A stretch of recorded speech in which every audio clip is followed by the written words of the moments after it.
বড়া বই চাইলে আমরা যাথক যে জিজ্ঞেস করতে হবে জ্ঞানী লোককে। আমার জিন্দিগিটা বড়া সাল পাতা হয়ে গেল বড়া, চারিদিকে টেনশন ফাদা, এইদিকে বড়া দুটো বইয়ের জ্বালা, আবার বড়া তান্ত্রিক বাবা বলে গেল আমার ঘরে নাকি জারদ সন্তান হবে। বড়া জারদ সন্তান আবার কি রে বড়া, ই তো বড়া ভারী টেনশনে পড়লাম আমি। তাহলে সত্যি মাস্টার মশাই আপনি আর শহরে ফিরে যাবেন না? শহরে তো 14 বছর বাস করে দেখলাম, কেমন একটা অসহ্য লাগছে। আমি তো শুনেছি মাস্টার মশাই মানুষ গ্রাম ছেড়ে শহরে বাস করে, তুমি শহর ছেড়ে কেন গ্রামে আসতে চাইছো? দেখ, আমরা তো শিক্ষিত লোক, আমরা তো এইসব সম্বন্ধে বুঝি। গ্রাম মানে হচ্ছে একটা দেশের শিকড়।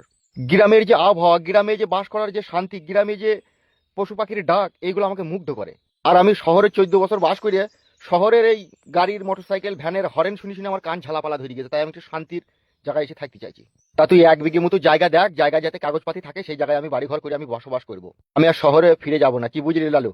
অবশ্যই মাস্টার মশাই, আমি তো অবশ্যই আপনার জন্য জায়গা দেখবো। জায়গা না পেলে আমার নিজের জমি আপনাকে দিয়ে দেবো 1 বিঘি বাড়ি করার লেগে। তোর কতটা জমি আছে রে? 8 বিঘি জমি আছে, 4 বিঘিতে শসা লাগিয়েছি, 4 বিঘি ফাঁকা পড়ে আছে। এত জমি কিনার টাকা পেলি কোথায় রে গ্রামে বাস করি? ও বাবা, ডিয়ার লটারি কাটিছি আমি, 1 কোটি টাকা পেয়েছিলাম যে ডিয়ার লটারিতে। যাক যাক, ভালো ভালো, শুনেও শান্তি। দিয়ে কত টাকা পেয়েছিলি? 1 কোটি? হ্যাঁ মাস্টার মশাই, 1 কোটি টাকা পেয়েছিলাম। ব্যাংকে হয়তো 6-7 লাখ টাকার মতো কেটে নিয়েছে, আর বাকি টাকা আমাকে ক্যাশ ব্যাংকে ভরে দিয়েছে। বাহ, খুব সুন্দর। আচ্ছা, গ্রামে একটা আগে যে রাজনীতি নিয়ে ঝগড়া অশান্তি হতো, সেটা কি এখন বন্ধ হয়ে গেছে না সেটা এখন চলে? না না, সেটা এখন চলে, সেটা এখন টুকিটাকি নিজেদের মধ্যেই লেগে থাকে। সেটা কিরকম নিজেদের মধ্যে লেগে থাকে মানে?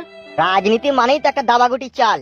আর গ্রাম বাংলায় কিছু নন ভেজ খাওয়া মূর্খ মানুষ রয়েছে, তারা তো রাজনীতির সম্বন্ধে কিছুই বুঝে না, সবকিছু দিক দিয়ে লবডঙ্গ।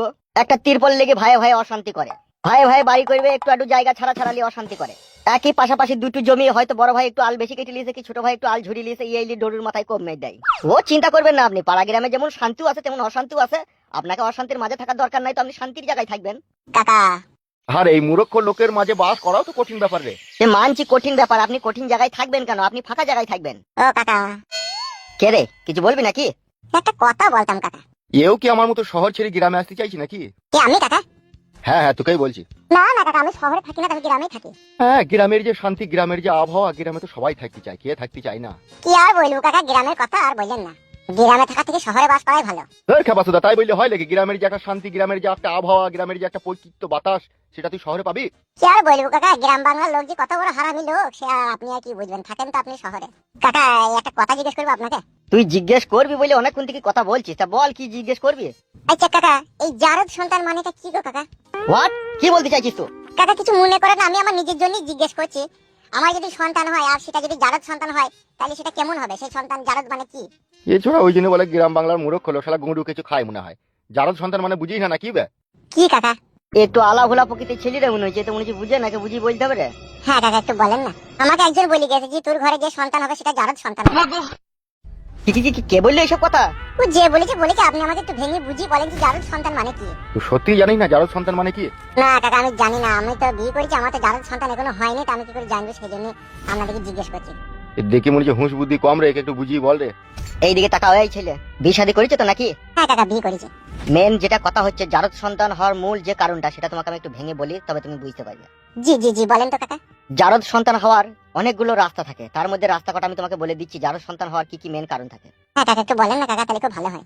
যদি একটি আই বড় মেয়েকে তুমি বিবাহ করো, আর সেই আই বড় মেয়েটি আই বড় অবস্থাতে যদি কোনো পর পুরুষের সাথে যদি আবদ্ধ কাজে লিপ্ত থাকে, আর তার গর্ভে যদি সন্তান আসে, তারপরে যদি তুমি ওই মেয়েটাকে বিয়ে করলে, তুমি হয়তো জানতেই পারলে না যে এর পেটে বাচ্চা আছে, তুমি বিয়ে করলে, বিগত 4-5 মাস পরে তোমার ঘরে ওই বাচ্চাটা জন্ম হলো, সেটাই হবে জারদ সন্তান। ও এইরকম? শুধু এইরকম লয়, দেখা যাচ্ছে আই বড় তো ওই মেয়েটা কারোর সাথে কোনো রিলেশন করেনি, ভালো পরিষ্কার পরিচ্ছন্ন ছিল, তারপরে তোমার সাথে বিবাহ হয়েছে। দেখা যাচ্ছে তোমার ঘরে থেকে তোমার কোনো বন্ধুর সাথে বা তোমার কোনো পাড়া প্রতিবেশীর সাথে ওই মেয়েটা আবদ্ধ কাজে লিপ্ত হয়ে তার গর্ভে সন্তান এসেছে, আর সেই সন্তান তোমার ঘরেই হয়েছে, সেটাও হবে জারদ সন্তান। আবার আরেকটা জিনিস শুনো, দেখা যাচ্ছে তোমার স্ত্রী একটু চরিত্রহীন প্রকৃতির মেয়ে, তোমাকেও দেয় আবার অন্য পর পুরুষকেও দেয়। এই স্ত্রীর পেটে যদি জন্মগ্রহণ করে আর তোমার ঘরে যদি সেই বাচ্চা হয়, সেটাও হবে জারদা সন্তান। মানে মুদ্রা কথা, জারদ সন্তানের থেকেও খারাপ। সে তোমায় কখনো কোনোদিনও বাবা বলে মানবে না। তুমি যখন তাকে বাবা বলে ডাকবে, ছেলে তোমাকে বলবে কি বে গুদমারানির ভাই, কি হইলো বল। ছেলেকে যদি তুমি ভালো কোনো শিক্ষার জ্ঞানের কথা বলো, তোমার কান চলে ছাড় করে দাঁড়িয়ে মুচি দেবে, তোমার কথা বানা দিয়েও শুনবে না। তাকেই বলে অবৈধ জারদ সন্তান। তার কারণ তার শরীরে যে ব্লাড আছে সেটা হলো মিক্সিং ব্লাড। সে মাকেও মানবে না, বাবাকেও মানবে না, পিতা মাতা গুরুজন কাউকে মানবে না। তার কারণ একই শরীরে দুই ব্যক্তি